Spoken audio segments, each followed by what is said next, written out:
En época navideña es costumbre de los que somos cristianos celebrar el nacimiento de Jesús. Este evento es como ningún otro, pues en ese evento vemos literalmente la encarnación de Dios, Dios hecho hombre.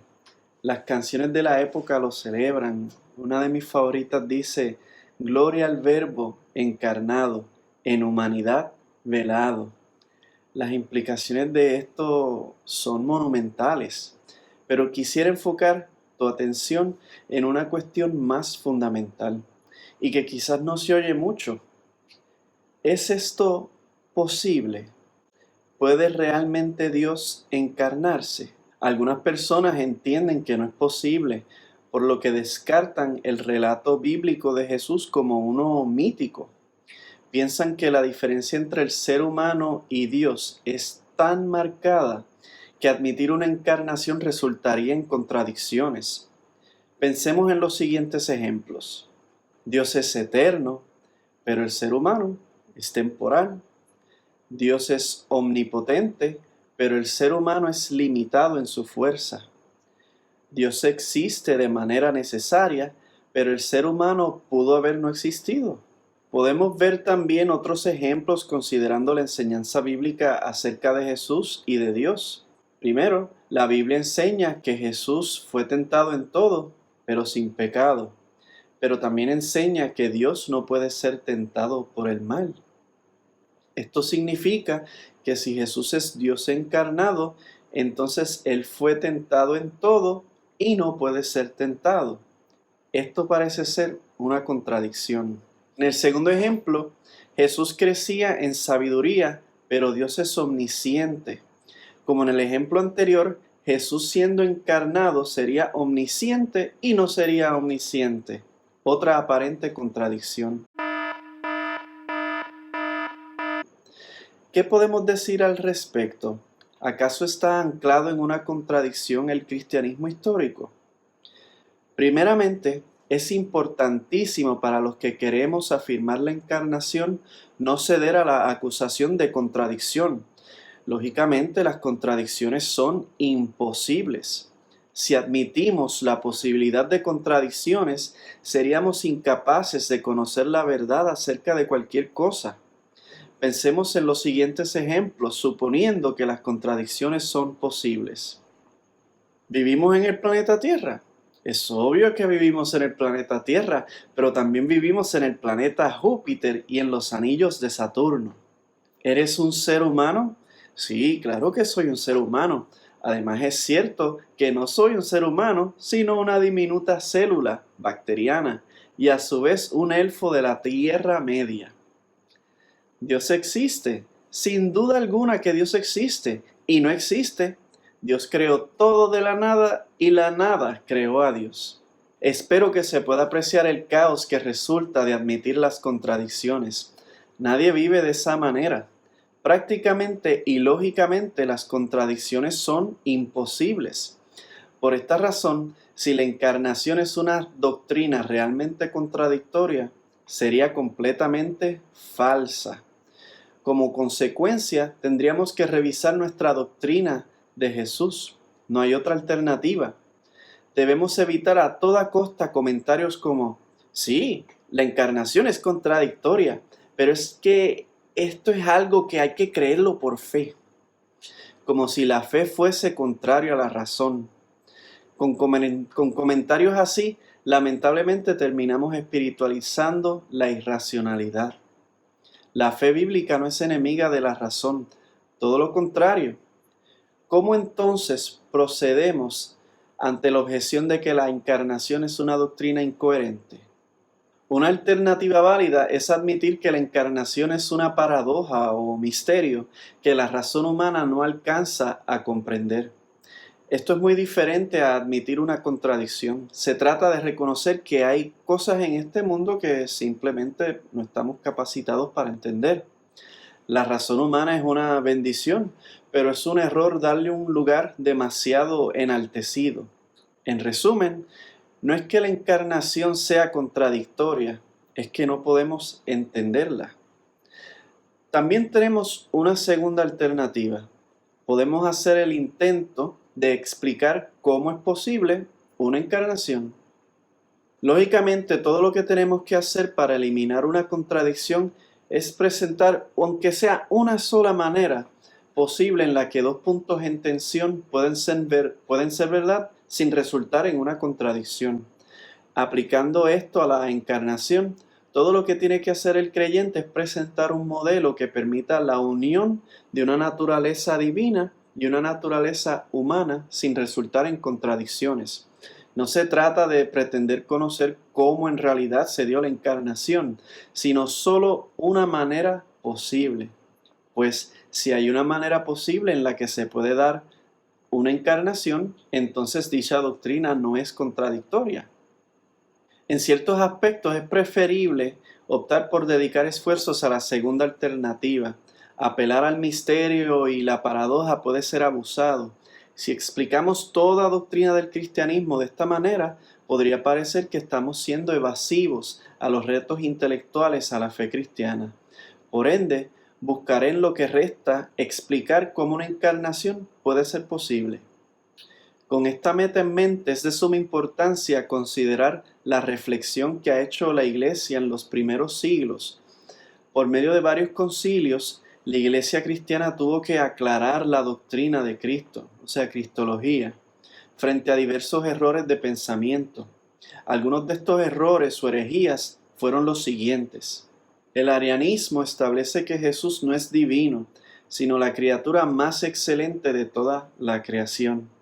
El problema con esta idea es que no toma en serio la deidad de Jesús, pues es solamente una criatura. El ebionismo establece que Jesús era meramente un hombre. Aquí el problema es más claro, no toma en serio la deidad de Jesús. El docetismo establece que Jesús en realidad no era humano, solo divino. Su humanidad y sufrimiento eran ilusiones, él solamente parecía ser humano. El problema es que no toma en serio, por lo tanto, su humanidad. El nestorianismo establece que en el Cristo encarnado habían dos personas diferentes, una humana y una divina. El problema es que no toma en serio la encarnación de la persona del Hijo, la segunda persona de la Trinidad. Monofisismo establece que Jesús solo tenía una naturaleza, o la naturaleza divina o alguna combinación de ambas. El problema con esto es que no distingue propiamente la deidad y humanidad de Jesús. Finalmente tenemos el apolinarismo, que establece que Jesús carecía de un alma o mente humana. El problema con esta postura es que tal parece que Jesús no era completamente humano. Para el año 451 después de Cristo hubo lo que se conoce como el Cuarto Concilio Ecuménico en Calcedonia. Allí se proclamó una definición de fe acerca de la persona de Cristo que buscó establecer parámetros de ortodoxia, o sea, busca salvaguardar una doctrina correcta de la persona de Jesús, estableciendo unos límites para evitar los errores mencionados. Una porción de esta definición de fe lee así: enseñamos todos a una voz que se ha de confesar a uno y el mismo Hijo, nuestro Señor Jesucristo, el cual es perfecto en divinidad y perfecto en humanidad, verdadero Dios y verdadero hombre, de alma racional y cuerpo, consubstancial al Padre según la divinidad, y Él mismo consubstancial a nosotros según la humanidad, semejante a nosotros en todo, pero sin pecado. Uno y el mismo Cristo, Hijo, Señor unigénito, manifestado en dos naturalezas, sin confusión, sin cambio, sin división, sin separación. Y la diferencia de las naturalezas no desaparece por razón de la unión, no dividido o partido en dos personas, sino uno y el mismo Hijo unigénito, Dios, Verbo y Señor Jesucristo. En resumen, la doctrina cristiana de la encarnación establece que la persona de Jesús, la mismísima segunda persona de la Trinidad, posee dos naturalezas, una divina y otra humana. la cual incluye un alma y un cuerpo. Al hablar de naturalezas, me refiero a un conjunto de propiedades necesarias y suficientes que establecen lo que se es. Por ejemplo, la naturaleza de un círculo envuelve ser una figura geométrica en un plano cuyo perímetro consiste en puntos equidistantes del centro. Para una figura ser considerada un círculo, debe poseer estas propiedades. Si el perímetro de una figura contiene puntos con distintas distancias respecto al centro, entonces dicha figura carece de una naturaleza circular. En el caso de la persona de Jesús, él posee toda propiedad que corresponde a la naturaleza divina, por ejemplo, omnipotencia, eternidad, omnisciencia, y también posee toda propiedad que corresponde a una naturaleza humana, por ejemplo, ser corpóreo. Teniendo esto claro, espero, regresemos a la objeción de que la encarnación es una doctrina incoherente. Para repasar, esta objeción lo que establece es que la encarnación termina aplicando propiedades contradictorias a Jesús. Al analizar esta objeción, lo primero que debemos hacer es evaluar lo que entendemos personalmente por una naturaleza humana y una divina. Pudiera ser el caso que estemos adoptando conceptos errados sobre lo que implica ser humano o divino. Por ejemplo, algunos pueden pensar que ser humano es ser pecador, que la naturaleza humana es vil y malvada. De ser así, sí resultaría problemático una encarnación, pues Dios es moralmente perfecto.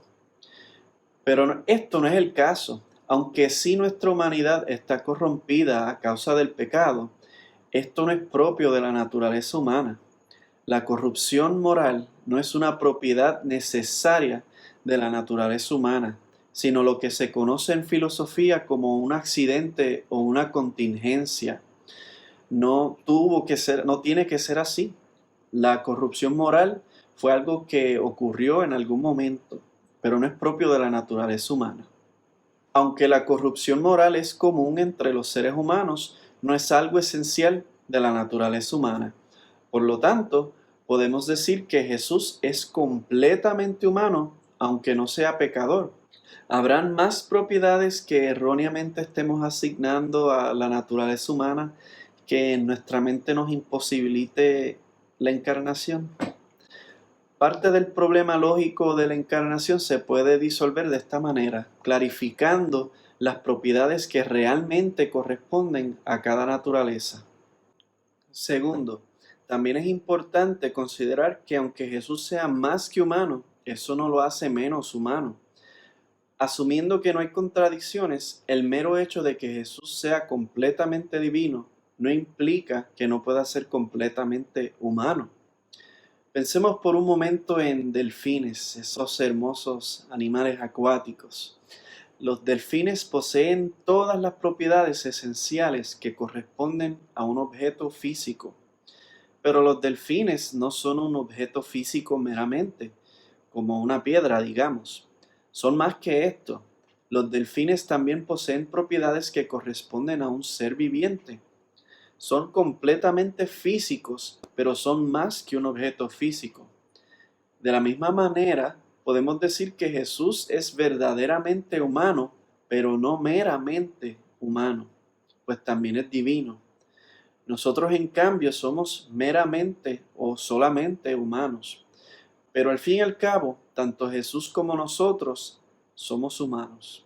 Finalmente, podemos evitar las contradicciones del todo simplemente aclarando a qué naturaleza corresponde la propiedad en cuestión. Por ejemplo, podemos decir que la persona de Jesús es omnisciente respecto a su naturaleza divina y limitada en su conocimiento respecto a su naturaleza humana.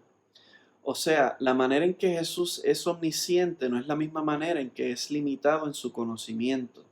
De lo contrario, sí resultaría una contradicción. Esto puede hacer más sentido si consideramos brevemente un modelo que han propuesto algunos filósofos como el Dr. Thomas Morris y el Dr. Andrew Ernst Locke. La propuesta es la siguiente. La persona de Jesús, la segunda persona de la Trinidad, está provista de dos mentes, una que corresponde a su divinidad y otra que corresponde a su humanidad, la cual asumió al encarnarse. Vale aclarar que no se trata de dos cerebros o algo por el estilo. El término mente debe entenderse como un aspecto inmaterial de una persona que otorga capacidades de pensamiento, deseo y voluntad, por ejemplo. El aspecto consciente de la persona de Jesús puede tener acceso a sus dos mentes.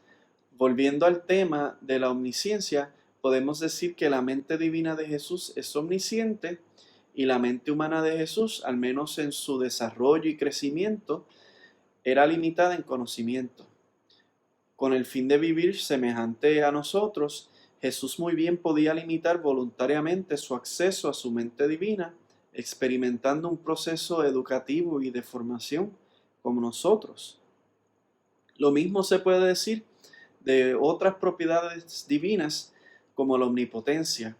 O sea, Jesús podía abstenerse de hacer uso de su poder. Un modelo como este me parece que hace justicia al relato bíblico sobre Jesús. Ahí vemos un Jesús que creció en sabiduría, se agotaba y pasaba hambre, pero que también calmaba tempestades y conocía el corazón de las personas. Además, es un modelo que evita los errores discutidos anteriormente y se conforma a los parámetros de la definición de Calcedonia. No es el único que se ha propuesto, pero al momento es el más que me convence en lo personal. La doctrina de la encarnación puede parecer contradictoria, pero no lo es considerando detalles como estos mencionados. Esto nos puede abrir la puerta para considerar el mensaje cristiano, en cuyo centro yace un Dios que vino a este mundo como uno de nosotros para salvarnos. En el Evangelio según San Juan, el primer capítulo, el versículo 1 y el verso 14 leen así: En el principio ya existía el Verbo, y el Verbo estaba con Dios, y el Verbo era Dios. Y el Verbo se hizo hombre y habitó entre nosotros, y hemos contemplado su gloria, la gloria que corresponde al Hijo unigénito del Padre, lleno de gracia y de verdad. Si te interesa conocer más sobre este tema, recomiendo la lectura de los capítulos relacionados a la encarnación de los siguientes libros: Paul Copan, Loving Wisdom, A Guide to Philosophy and the Christian Faith. También está un libro por Stephen T. Davis y Eric Yang que se llama An Introduction to Christian Philosophical Theology. Hola, me llamo Juan Reyes. Bienvenido nuevamente al canal Vida Examinada. Si entiendes que el video contestó la pregunta sobre la encarnación o si tienes alguna duda o hay algo que quieras expresar, déjamelo saber en los comentarios. Si te gustó, dale like, compártelo con otras personas y te invito, por supuesto, a suscribirte al canal. Espero en un futuro seguir tocando temas interesantes como este. Hasta la próxima.